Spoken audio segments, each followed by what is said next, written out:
while we're waiting. I'm really impressed with Malcaide. I kind of want to see this. Yeah, let's watch how he does against Justin. Let's watch this one. All right. Match preview. So Justin is one of the bigger names in the tournament. Obviously, he's running this Royal Giant deck we saw a little earlier. Malcaide is in his group.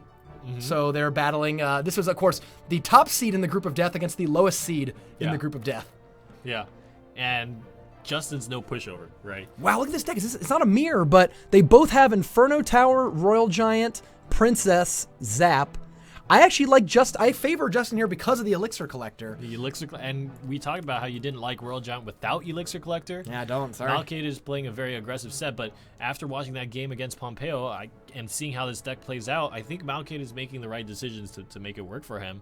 And somehow he beat the Inferno Tower on Pompeo's side. That's awesome. Yeah, so, let's get right into this match. Nice. I believe this is game 1 or game 2 of their series. We're going to keep the Royal Giant up there because they're both playing Royal Giant decks.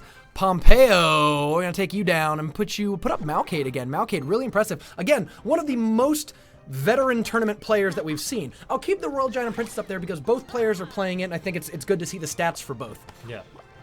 Both are running Royal Giant decks. Both are running Inferno Tower, and as we know, Inferno Tower is one of the best counters to a Royal Giant deck, so it'll be interesting to see. This game may not be about who plays their Royal Giant better, but who plays their Inferno Tower better. Yeah. Yeah, and it's going to be super important. The Inferno Tower obviously is going to be something that really stops the main offensive pressure from each of those decks. And the question is, how do you get that off cycle? Yep. How do you handle that? And how do you handle the supporting units that come with it? Once again, people are having a really hard time landing their Inferno Towers in places where the tower is also shooting it. Yeah. Oh my gosh. And the combination between the Ice Wizard and the Fireball with the Royal Giant doing damage onto the Inferno Tower means that Malcaide actually does push through it. And look at how much damage he did with just that play. Already off to a good lead. I mean, we've already seen Malcaide upset one person. We mentioned before the tournament that if Malcaide advances to group play, and he absolutely has the chops to do so, that would be a huge upset because either Pompeo, Interlol, or Justin, or two of them would have to stay home. Yep. Oh, he needs to be careful. It's going to tag on the Goblins. Great Goblins. Great play by Malcaide using the Goblins to lead there. I really like the zap by Justin, though, to redirect it and use the Skeletons, hopefully, to chop down a lot more damage. Yep. That zap earned him basically one more shot onto the tower. The Princess is doing really well. But both times Malcaide commits a Royal Giant, and both times I feel like he made significant pushes. I'm surprised with how prominent Princess is, how few players are really prepared for Princesses. And what I mean by that is, like, why aren't these decks running 2-3 answers for Princess? Yeah.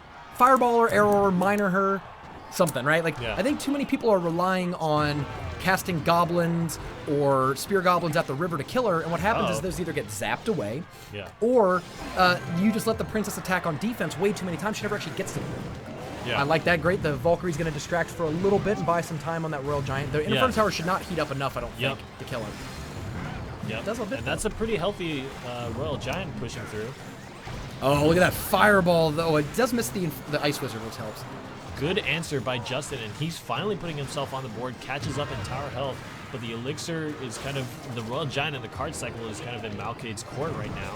Minions are definitely one of the most popular units in the game right now to support any sort of tank or push, because they can't be zapped. Zap is the most popular spell, it's in almost every deck, and minions, they take a lot of damage from zap, but they don't die to it. So when you play minions on defense, the opposing player can't just zap you to get rid of them like they can with goblins or spear goblins. Absolutely.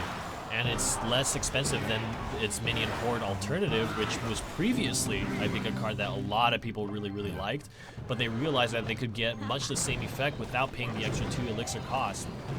I think we've really underrated, as a commentary team, the incredible... Wow, look at that Fireball! Nice. You hit the Collector, Princess, and Tower. That's like 7 Elixir right there for 4. And the Royal Giant pushes through it, might actually take down the tower. Wow, it's overtime too, so it's just comes down to the next zap, right? Because no, it's not. No, it's not, that's not enough. Zap does about 51 at tournament. But he has Fireball. He's cycled up to Fireball. Yeah, Justin, I think, 2 knows times that it's in a row, out. that Fireball. I mean, Malcaide won the game. Has been really, really using his Fireballs really well. Malcaide might be the story of this tournament so far. The 14th seed is upset. We've seen him beat Justin. He's beat Pompeo. That's nothing to laugh at. He's starting to prove his worth.